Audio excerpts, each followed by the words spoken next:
Ladies and gentlemen, please remain seated as the official party arrives to the building.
Good afternoon, distinguished guests, and welcome to historic Joint Base Meyer-Henderson Hall and today's Armed Forces Farewell Tribute honoring Joseph R. Biden Jr., the 46th President of the United States. Today's ceremony is considered an outdoor ceremony, and all military personnel are to wear their headgear. Please ensure all electronic devices are set to a silent mode during playing of the national anthem of the United States. Appropriate honors should also be rendered. During the playing of the national anthem, persons not in uniform should stand and place their right hand over their heart from the first note of the anthem and retain this position until the last note. All veterans are authorized to render the hand salute. Persons in military uniform are to render the hand salute from the first note of the anthem and retain this position until the last note.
Ladies and gentlemen, taking her seat is the First Lady of the United States.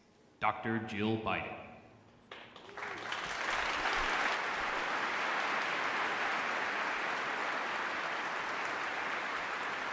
Also taking his seat is Mr. Doug Emhoff, second gentleman.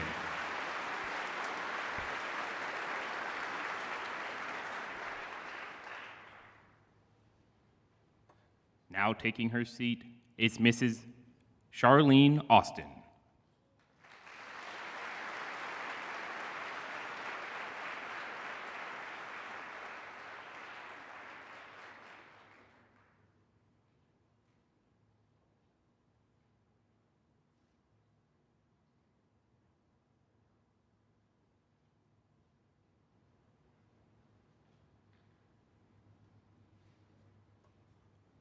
And taking her seat is Mrs. Shireen Brown.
Distinguished guests, please stand for the arrival of the official party and remain standing as honors are rendered and for the invocation given by Chaplain Colonel James D. Key.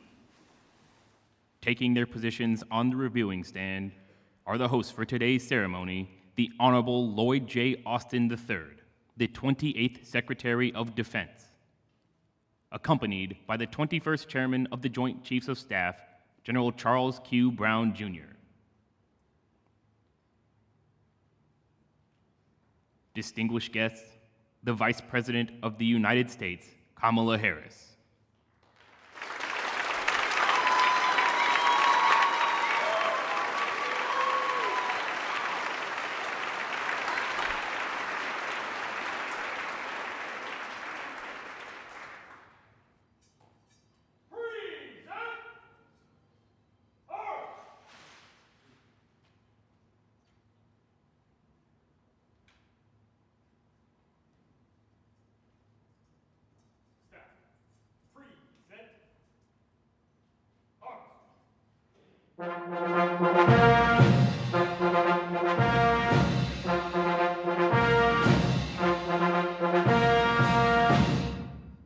Distinguished guests, the President of the United States.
Order!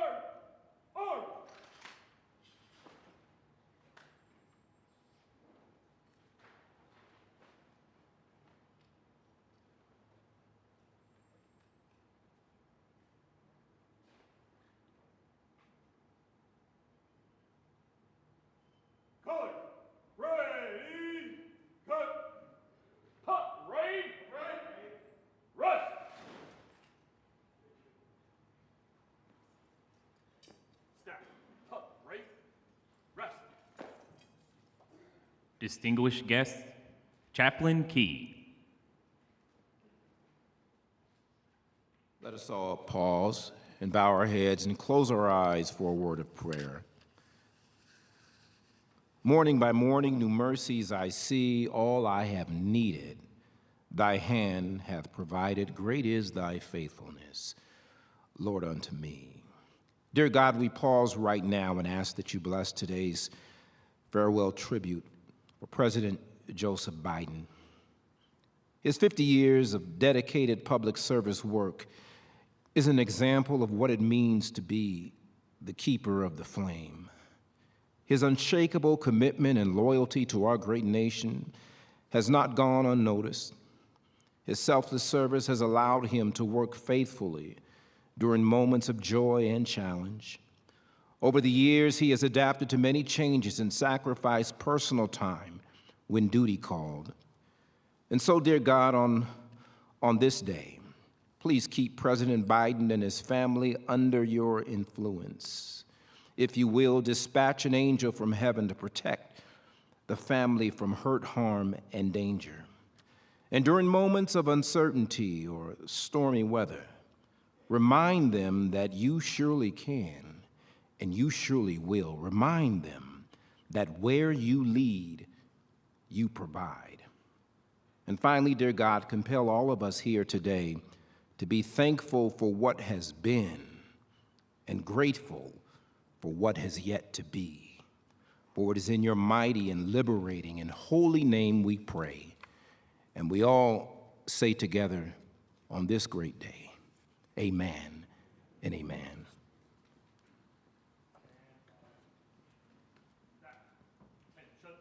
Please be seated.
Representing America's armed forces and participating in today's review from left to right are the Old Guard Fife and Drum Corps, the United States Army Band, the Presidential Forces Color Guard bearing the national colors and the service flags of the Army, Marine Corps, Navy, Air Force, Space Force, and Coast Guard. Following is an element from the United States Navy Honor Guard from Navy Yard, Washington, D.C. The next element on line is comprised of a flight from the United States Air Force Honor Guard from Joint Base Anacostia, Bowling. And last is an element of the United States Coast Guard Honor Guard from Coast Guard Station Alexandria.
Secretary, this includes honors.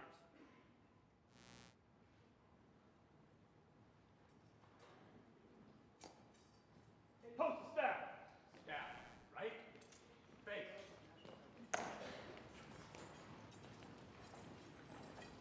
Distinguished.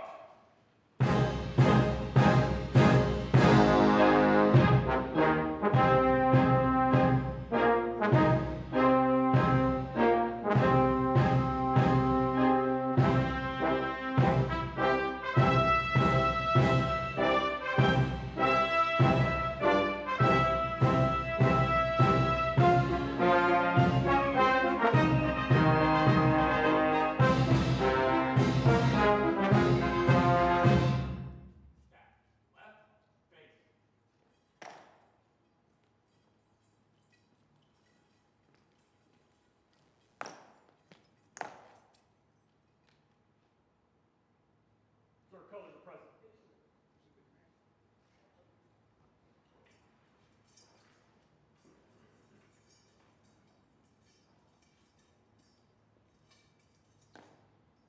Present. Arms.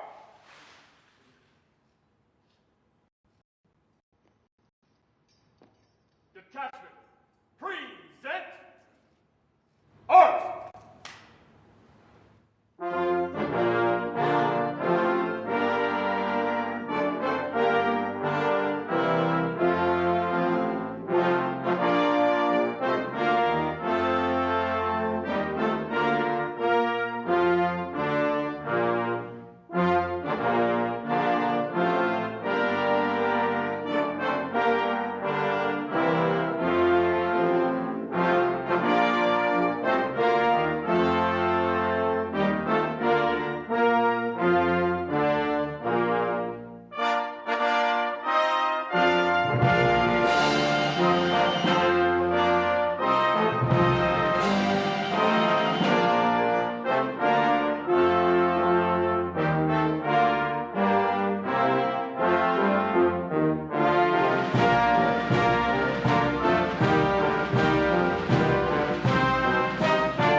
Please be seated.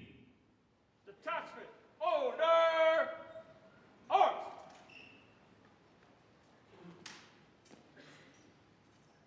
Order. Arms. Ceremonial. Ceremonial. At ease.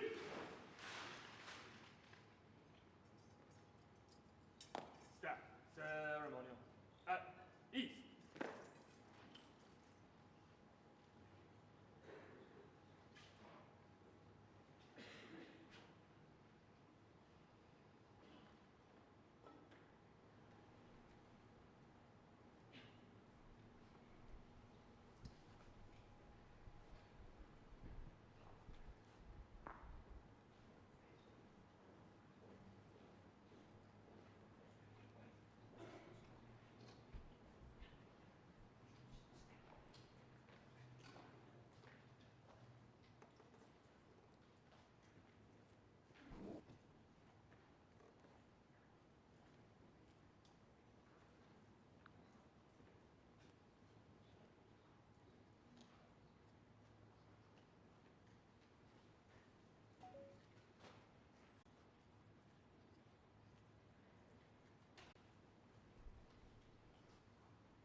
The Distinguished Public Service Medal is being awarded to Joseph R. Biden, Jr.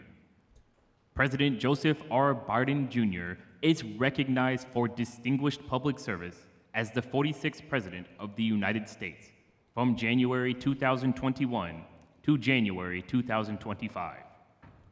In the face of unparalleled national security challenges, American global leadership under President Biden left both the United States and the Department of Defense far stronger and far better postured for the challenges of the 21st century. His leadership ensured a strategic focus on competing with the People's Republic of China, achieved through consistent investment and historied progress with allies and partners in the region. Notably, President Biden's leadership delivered the landmark Australia, United Kingdom, and United States trilateral security partnership, a generational opportunity to enhance deterrence and ensure a free and open Indo-Pacific region. His leadership galvanized the North Atlantic Treaty Organization and helped marshal support for Ukraine's defense against Russia's unprovoked invasion, including the provision of tens of billions in critical security assistance. President Biden's leadership also ensured America's ironclad support for Israel's self-defense following the horrific attacks of October 7, 2023. He showed a profound and personal commitment to the Department of Defense and a deep respect and concern for our troops and their families, which resulted in and enabled critical efforts to take care of America's military community. As Commander-in-Chief, President Biden believed in and invested in the United States military, securing historic funding for the Department of Defense to ensure that the United States will have the capabilities that it needs to defend itself and lead far into the future. His extraordinary leadership left America safer and will ensure that the United States military remains the strongest fighting force on Earth. The distinctive accomplishments of President Biden reflect great credit upon himself, the Department of Defense, and the United States of America.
The Distinguished Public Service Medal is being awarded to Dr. Jill Biden.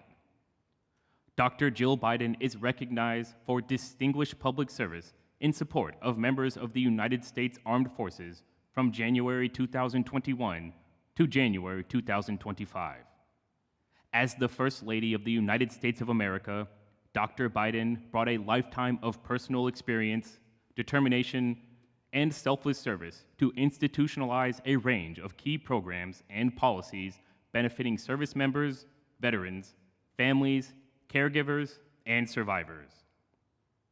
Building upon her previous work as Second Lady, she launched the second phase of Joining Forces in 2021, a White House initiative to support military and veteran families, caregivers, and survivors.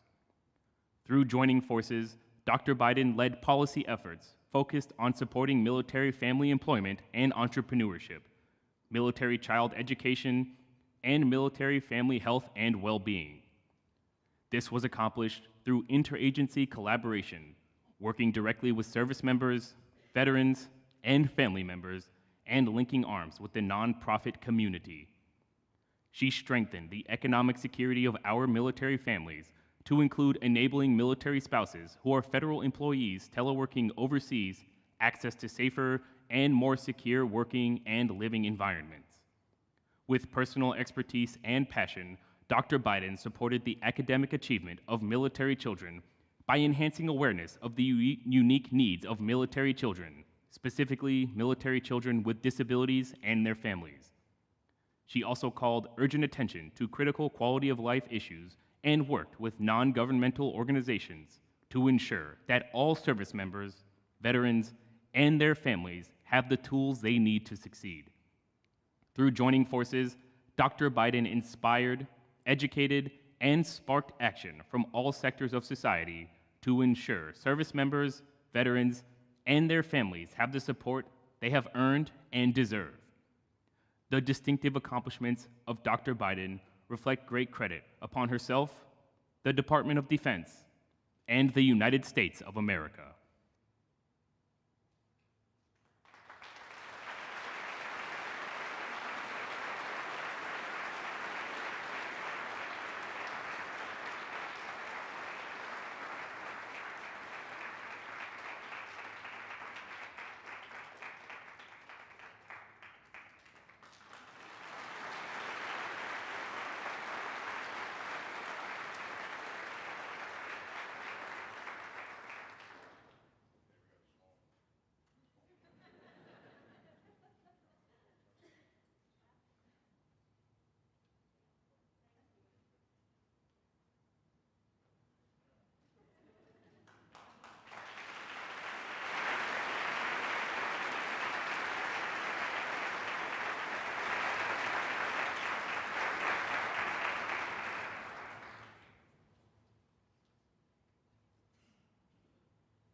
Step.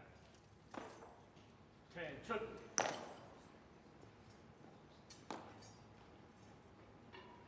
Honor, guard. Attention.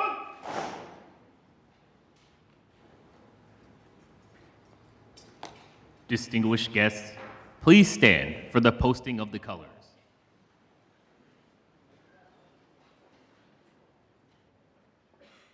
Post the colors. Step. Right. Face.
Please be seated.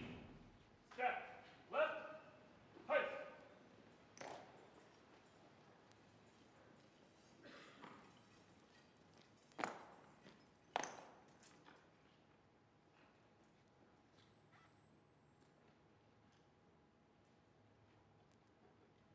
Colors.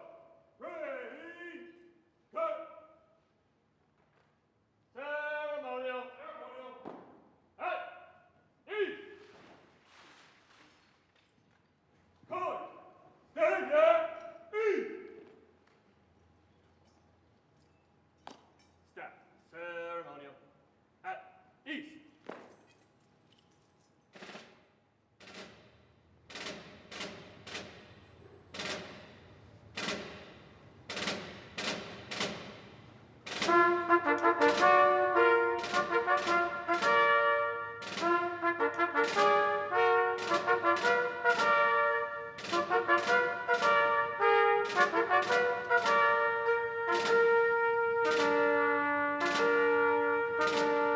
My eyes have seen the glory of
the prairies, to the oceans, wide and far. God bless America, my home, sweet home. Now will all you proud Americans please join us in singing a rousing chorus of this patriotic song.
Honor, guard, color, attention! Ceremonial at ease! Color, stand down!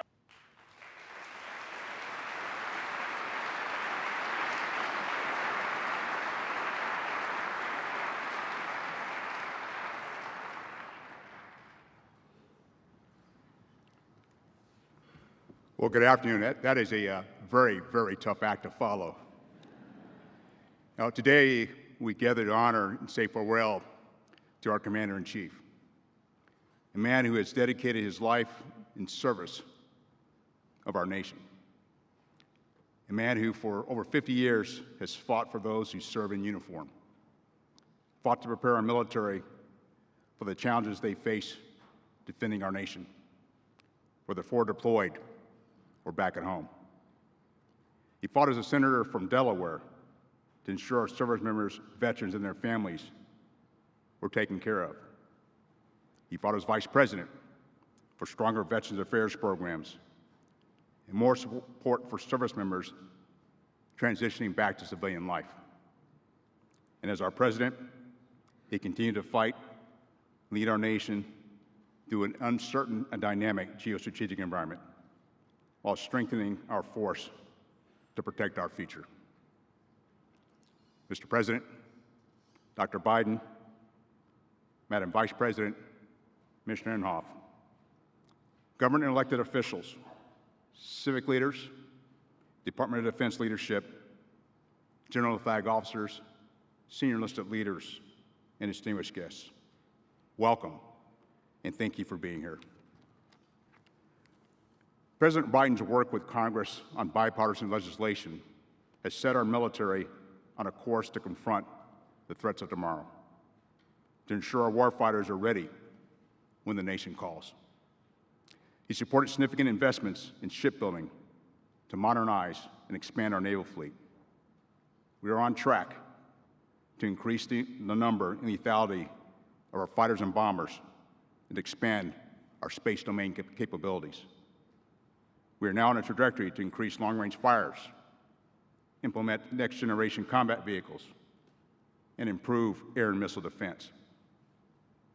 And generational modernization of U.S. nuclear triad is underway, bolstering our deterrence capabilities.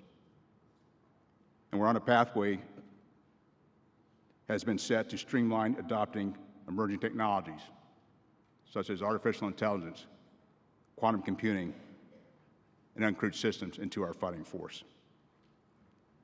Simultaneously, President Biden has worked tirelessly to care for our men and women in uniform and their families, improving the quality of military housing, providing historic pay raises, and implementing new programs to expand the benefits available to all service members.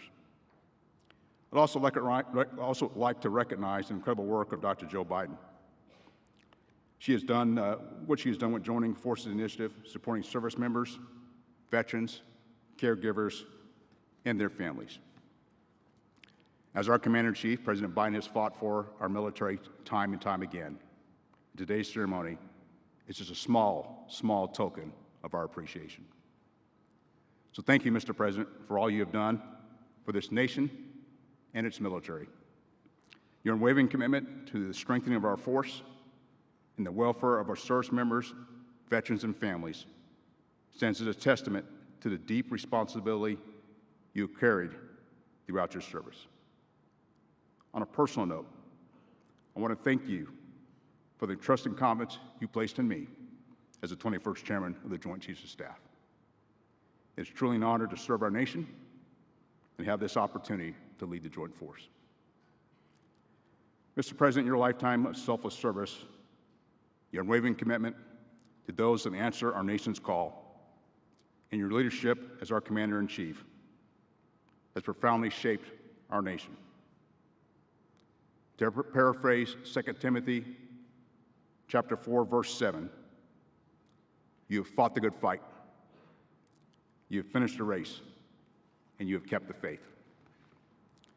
On behalf of our 2.1 million men and women in uniform, our military families, and our veterans, thank you, Mr. President, for keeping the faith, and those past and present who defend our great nation. Simply said, thanks for your leadership. May God bless you and your family. May God bless our service members and their families. May God continue to bless the United States of America. Thank you.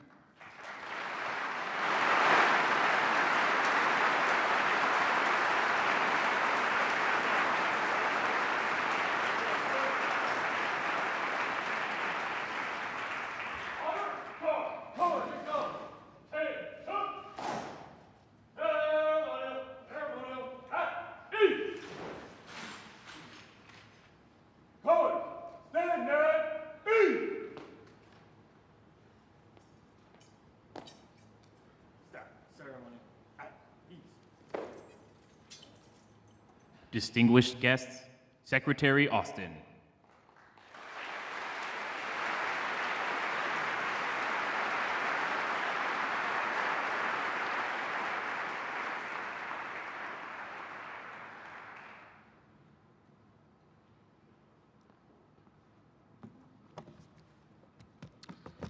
Well, good afternoon, everybody. Mr. President, Dr. Biden, Madam Vice President, Mr. Imhoff, Department of Defense leadership, distinguished guests, ladies and gentlemen. Welcome to the Armed Forces Farewell Tribute in honor of our 46th President. For more than 5 decades, President Joe Biden has thrown himself into public service. And over the past 4 years, he's secured his place in history as one of our great foreign policy presidents. As Secretary of Defense, I have seen this, and I've seen his leadership up close. He took the oath of office as America faced a moment of great challenge. The COVID pandemic was raging, and our allies and partners feared that America had lost its way. President Biden helped America and the world recover from the pandemic. And he renewed American leadership around the planet. President Biden dramatically strengthened our unmatched global network of allies and partners. He rallied the free world to help Ukraine fight for its freedom after Putin's indefensible invasion. He positioned America to succeed in strategic competition with the People's Republic of China. He orchestrated a new convergence in the Indo-Pacific around a shared vision of security, openness, and prosperity. He reinforced NATO, which is now larger, stronger, and more united than ever. He shored up Israel's security after the vile October 7th terrorist assault by Hamas. He helped defend Israel from outrageous direct attacks by Iran. And he's prevented the Middle East from erupting into an all-out regional war. And he has just secured a ceasefire that will stop the fighting in Gaza, surge more humanitarian aid to suffering Palestinian civilians, and reunite the hostages with their families.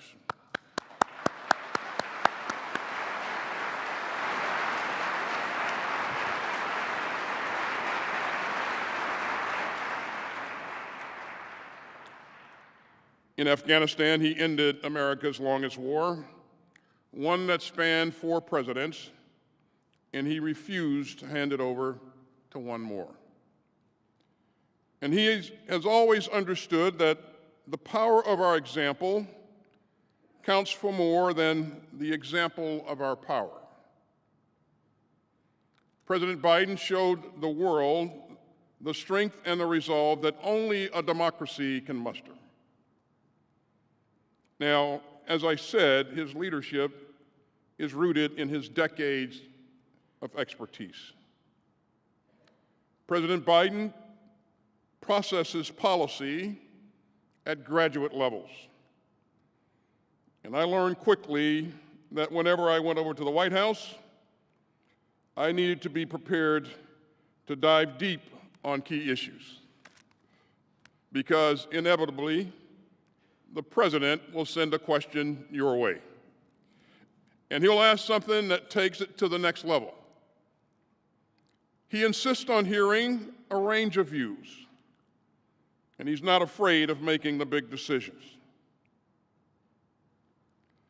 And he also has a secret weapon, because he's not just the president, he's also Dr. Jill Biden's husband. America knows Dr. Biden as a great educator and a role model. But at the Department of Defense, we also know that she's a proud daughter of a World War II veteran. And she's a long-time champion of our military families and veterans. Dr. Biden, we are deeply, deeply grateful for your continued leadership of joining forces. Your work increased employment opportunities for military spouses. It improved education for military children. It enhanced military family health, and much, much more. And it was great to get to visit Maxwell Air Force Base in Alabama with you recently, where we got to see a universal pre-K class at a Department of Defense school up close. Now, our first family is also a military family. President Biden and Dr. Biden know firsthand what our military families carry, both the worry and the pride. And you can see it in their fierce love for our troops. And I've seen it over and over again. I've been there, Mr. President, when you've reached out to grieving families.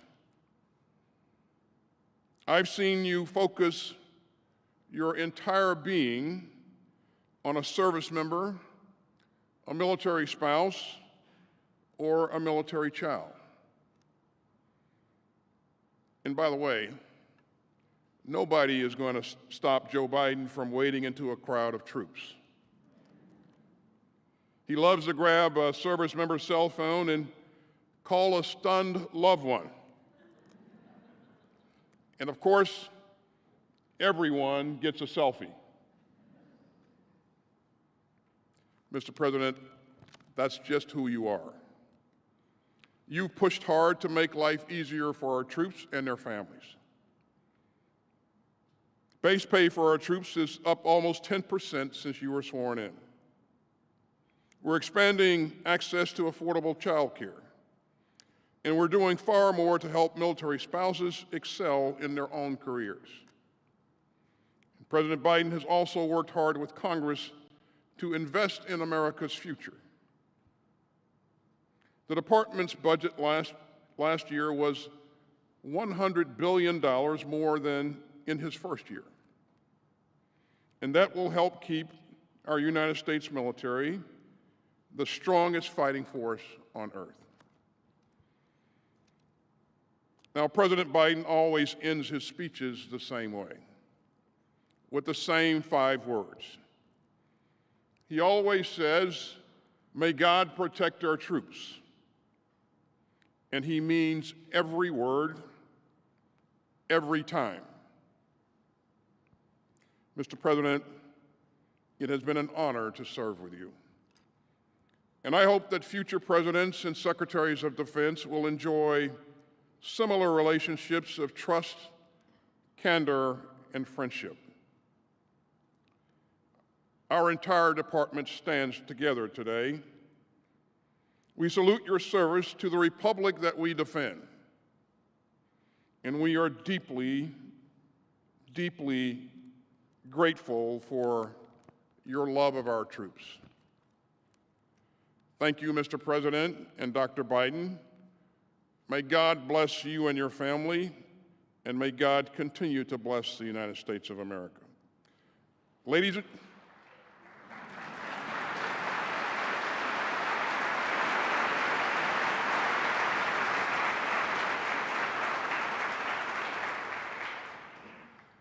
and gentlemen, it is my honor to introduce one last time the President of the United States, Joe Biden.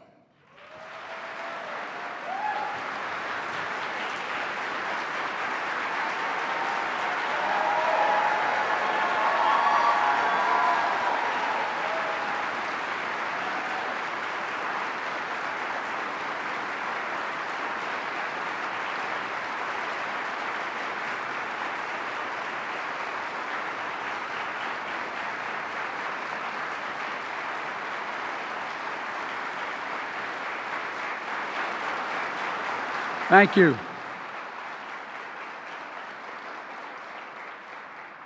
Every time I'm here, this made me so damn proud to be an American. And most all of you as well. 1% of you are defending 99% of us. We owe you big. Just over 240 years ago, George Washington gave his farewell address to the Continental Army. Still astonished by their victory and by their unity, Washington asked, and I quote, "Who that was not a witness could imagine the men who came from different parts of the continent would instantly become one patriotic band of brothers?" That's what you are, one patriotic band of brothers. Vice President Harris, Jill, Doug, Secretary Austin, Secretary Brown, 2 of the best decisions ever made in my career, by my dad. Service secretaries,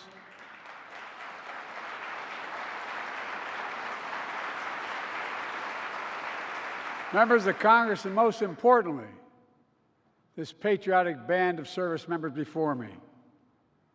Serving as your commander-in-chief has been the greatest honor of my life. While I'm deeply grateful for your thanks and affection, I'm here to thank you. Thank you for your service to our nation and for allowing me to bear witness to your courage, your commitment, your character. As I listened to the choir sing, I thought about it. You all represent what America is: character, honesty, integrity, commitment. Like Washington, you've left me astonished, and I mean it. Over the years, I've frequently seen you in action in war zones in Bosnia, Baghdad, Fallujah, Kabul. I was going to bore the hell out of you, but Helmand, Kandahar, and other places. I remember one trip to Afghanistan as vice president. I was at a forward operating base, Wardak Province, which is in eastern Afghanistan. I was asked by a commanding officer to pin a Bronze Star on a soldier for his heroism. A soldier's teammate was hit while driving in a Humvee. And this soldier did everything possible to rescue his colleague from the burning flames. But when I went to pin the medal on him, the soldier looked at me and said, "I don't want it.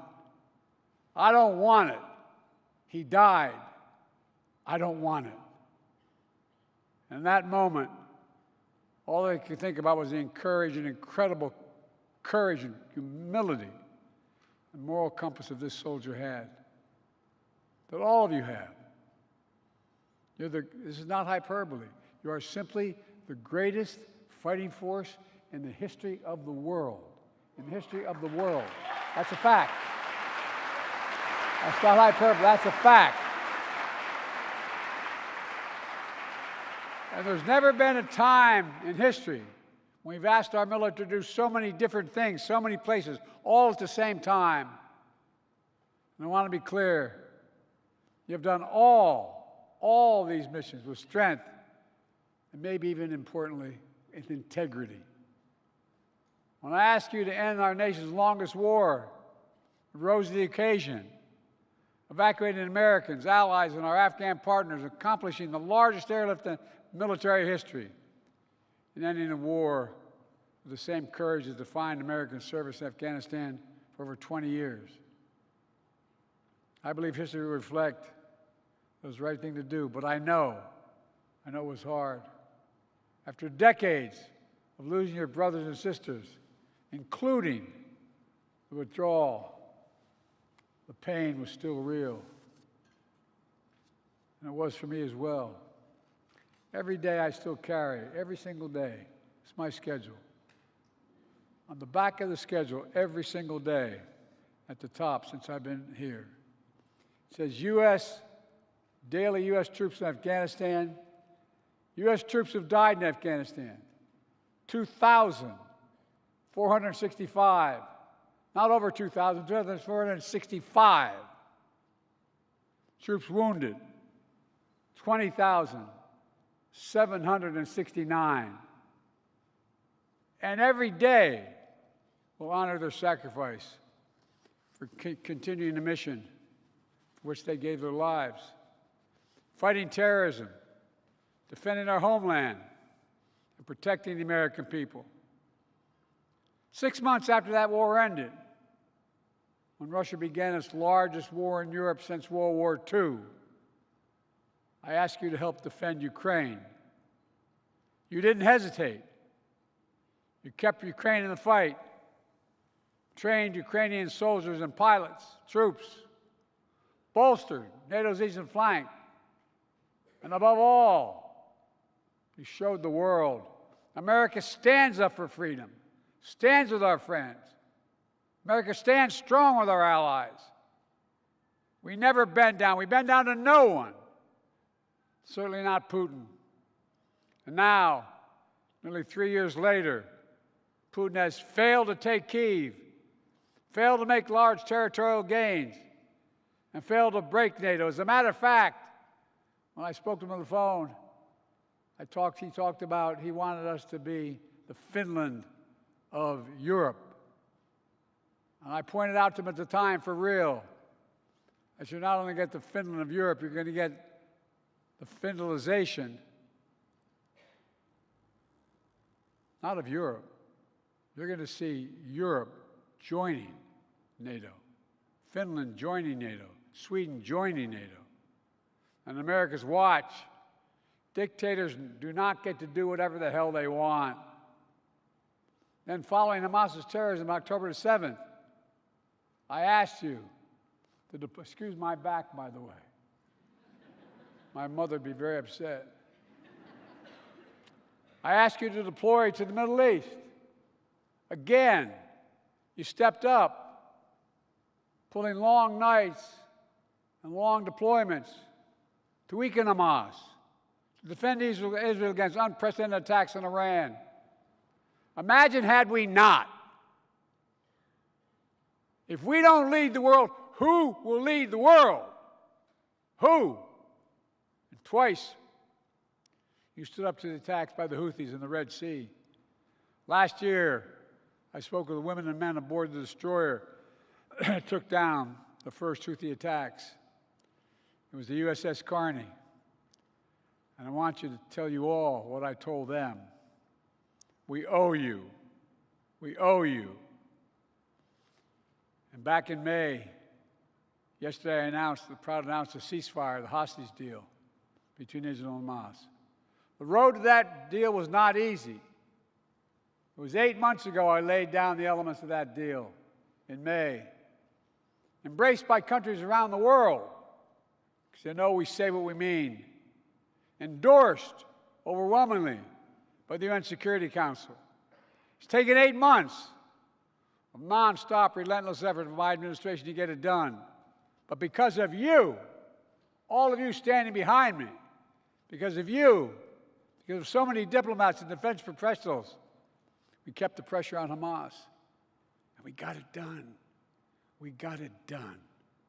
And finally, when I ask you to strengthen America's position in the Pacific, in the middle of all the other conflicts and crises, you said no problem. You kept China in check. Remember when we took office? China was going to overcome the United States economically and politically by 2030. Everybody wrote that, except here in this building. The skies open, the seas free, and our allies close.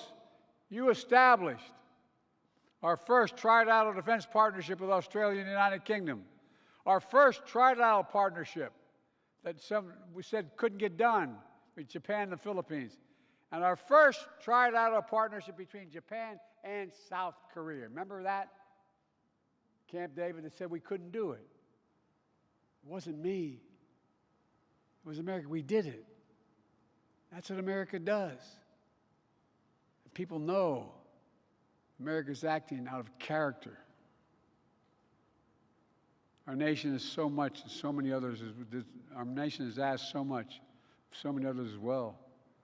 Doctors and nurses, helping service members to learn to walk again, eat again, speak again. The National Guard members who dropped everything to help their fellow Americans during the fires and hurricanes. The Marines guarding embassies around the world. The scientists making sure we have an edge over adversaries. Interpreters who make our missions possible. And perhaps most importantly, your families. They sacrifice so much. And I might add, the doctors and nurses. Excuse a point of personal privilege, as used to say in the Senate. Came home I commuted every day. Every single day, over 2,100,000 miles on Amtrak, because I lost my family when I first got here. My oldest son, one day I went home, he was the Attorney General. He said, "Dad, what are you doing Friday?" I said, "What do you want me to do?" He said, "Why don't you pin my bars on?" I said, "What?" He said, "You're married with 2 children." I said, "No, Dad, but someone's got to go." He spent a year in Iraq, won the Bronze Star, Conspicuous Service Medal. But like many others, he was exposed to those burn pits, which are within about half a mile of where he bunked. At stage 4 glioblastoma, like so many other of our folks. And I watched the nurses and the doctors who took care of him for so long. And by the way, I want to take a moment to speak to all military spouses, kids, and parents here today. Most Americans never see the sacrifices that you make every single day. They'll never see all those holidays and birthdays with an empty seat at the dinner table because mom or dad was deployed. They'll never see all the moves you had to make to new states, to new schools, to new jobs. But I see it, And Jill saw it. She made it her life's work. She's done everything big and small, from help with military spouses find child care and build their own careers, by hanging photos, employed moms and dads outside classrooms of those National Guard folks. Because on every holiday, every time there's something going on, their moms or dads weren't there, but no one ever mentioned it. She started getting in every classroom in America to put a picture of an employed mom or dad outside the classroom. Even this morning, she held an event for joining forces, an historic White House initiative to support military and veterans' families. Because as the poet John Milton wrote, they also serve will only stand and wait. They also serve only stand and wait. So for the last time as Commander-in-Chief, I want to say thank you, thank you, thank you to all the families. We owe you. I've long said as a nation, we have many obligations.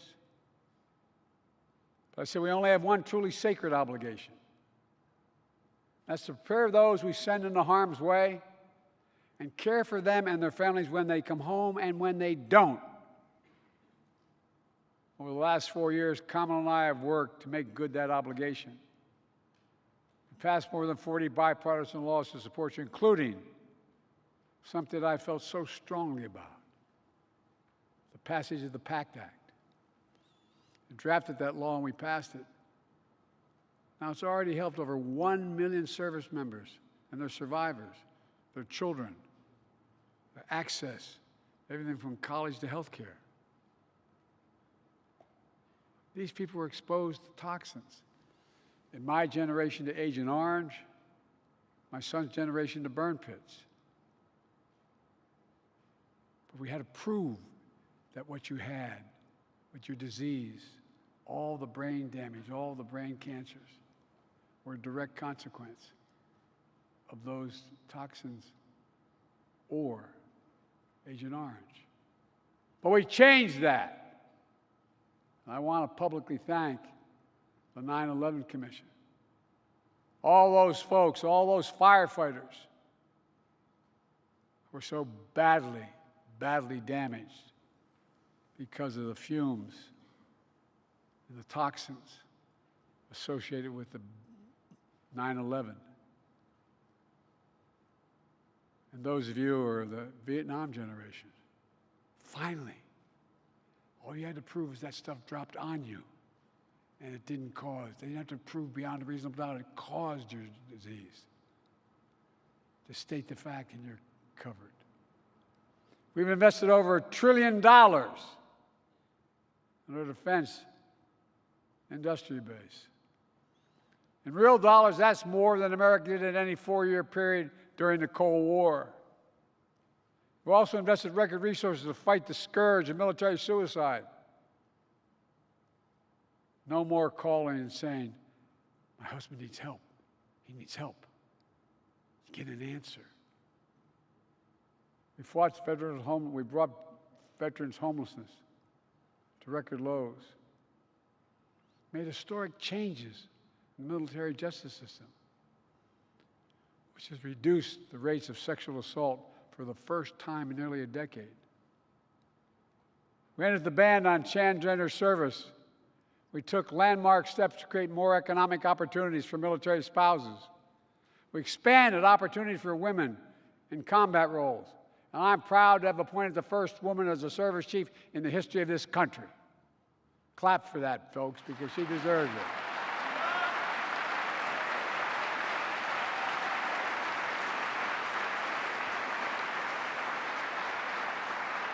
I don't know about the rest of you guys, but the women in my family are a hell of a lot smarter than the men in my family. Look, if there's one thing I hope to take away from today, it's this.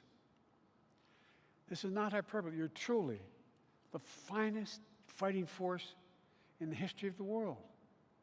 That's not hyperbole. That's true. Everything I and others have asked of you, you've done. You've done with honor, commitment, grit, and guts. Let me close with a final request. I say it not as your president or commander-in-chief. I say it as a man who spent 50 years of his life serving his country in a different way. Remember your oath. My son, Major Bo Biden, used to call it home base. That's a set of principles of values that give you light in darkness, that guide you. It's true to the military, it's the best weapons, the best training in the world. We have the most cutting-edge ships, planes, and subs. We have the smartest, most well-trained force on earth. That's all critical. But that alone is not what makes us strong. This is not what brought Washington, this band of brothers together all those years ago. It's our values. I mean this sincerely. It's our values, American values, our commitment to honor, to integrity, to unity, to protecting and defending not a person or a party or a place, but an idea. Literally unlike, as student official, I can say, unlike any other in human history. And that idea is the United States of America is unique in the world. Virtually every other nation in the world is based on geography, ethnicity, or religion, or some defining feature. We're the only nation in the world, only nation in history built on an idea that we're all created equal. We know the words by heart. We're endowed by our Creator with certain inalienable rights. Among them, life, liberty, the pursuit of happiness. That's the idea that generations of service members have fought for. An idea you have sworn an oath to defend. As a nation, we've never fully lived up to that idea, but we've never, ever, ever walked away from it. Our country is counting on you to ensure that that will always be true. As I said when I began, 1% of you defend 99% of the people across this nation. That's why you all deserve a special place in our hearts and in God's heart. May God bless you all, and may God protect our troops. Thank you, thank you, thank you.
Good.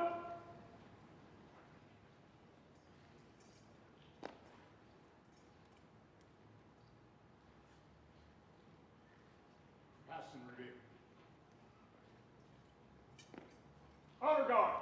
Pass in review. Right. Backwards. Face.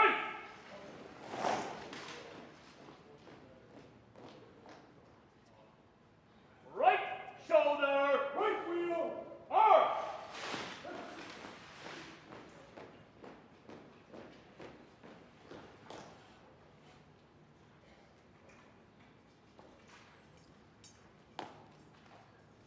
Forward. Left side.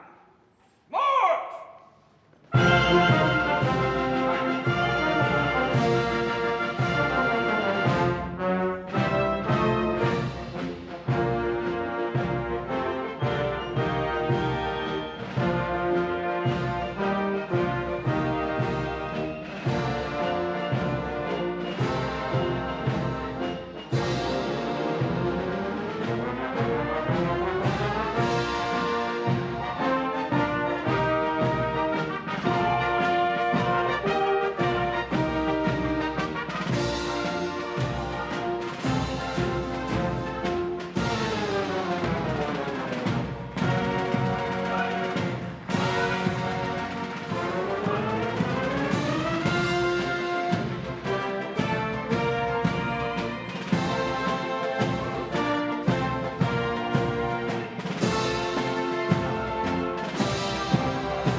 Distinguished guests, please stand for the service songs of the Armed Forces of the United States.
Distinguished guests, this concludes today's farewell tribute in honor of our Commander-in-Chief, Joseph R. Biden, the 46th President of the United States.